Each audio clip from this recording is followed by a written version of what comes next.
Search here from the back porch. Clipboard, we have another comment from the blog, and this comment is for one that I just did recently from RIS 46 when he talked about, and basically his overall question was, is using a shorter club like I use on the back porch good?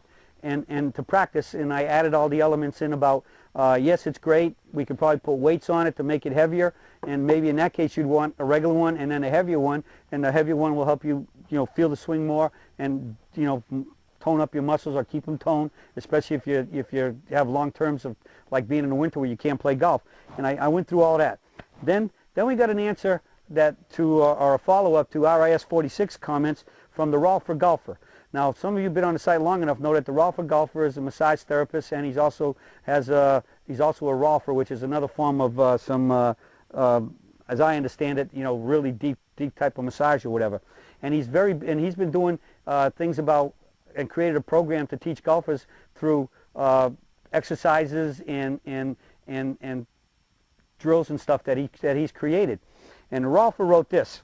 He said, I found that using a smaller practice club for indoor practice swings is great for a few reasons. One, it helps you focus on the golf movements you're trying to learn. See, he's talking about the movements. Remember, there's no such thing as muscle memory. It's mental memory.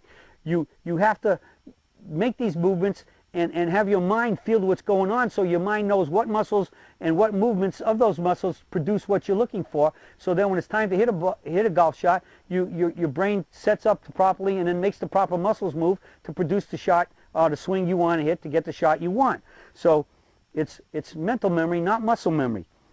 So as he says, it helps you focus on the golf movement you're trying to learn. Two, and I found out by personal experience, depending on what type of floor you have when you practice your swing, i.e.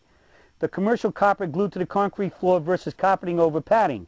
Now, how about that? He brings in carpeting and he brings in the floors, and you're going to find out why. And that's why I'm really using this, because this is something I never thought about, and I guess most of you never thought about, but the Rolfer thought about it, and I think it has a lot of merit here.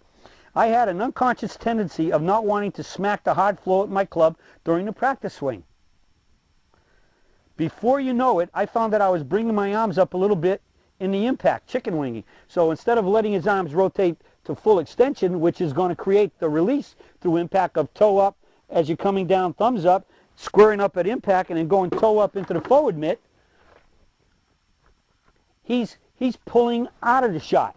He's pulling out of the shot. His arms are coming up like this. He's chicken winging it, which means it's very likely you're going to top him and who knows what else. All right?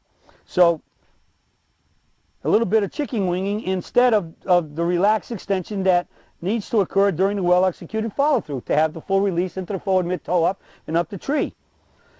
This slight pulling up the arms at impact could only be seen on video, slow motion, and resulted in obvious mishits and the nagging tightness and knots in my shoulder area that had been bothering me for quite a while. So here again, now he's saying that this stuff started making improper movements and started giving him some tension, stress, and strain in his shoulder muscles. Now he's very acute of that because that's his business, helping people keep their body, physically fit, through massages and learning movements that are good for the body, not movements that are hurting the body. Recognizing the ones that hurt and changing to the ones that are correct and therefore don't hurt us and create that stress and strain which eventually leads to pain. So this is now a second great thought that the Rolfer brings up in here. Conclusion, make sure that you have the proper surface to practice on if your clubs are going to contact the ground. I bought a used 5x5 mat from a driving range I frequent for $10, cut it in half, and used the side that wasn't worn out just for this purpose. Hope this helps. Thanks again for the Rolfer Golfer. Again, he brought in a bunch of really good points that the floor, right, shorter club, even trying not to miss the floor, it was picking up out of the shot, hurt his shoulders, and it was starting to tighten and tense his shoulders, and then ultimately he went and got himself a mat to hit to make sure that he could bounce the club off the floor. So those were good. Well, again, thanks for Rolfer for all the good comments you made.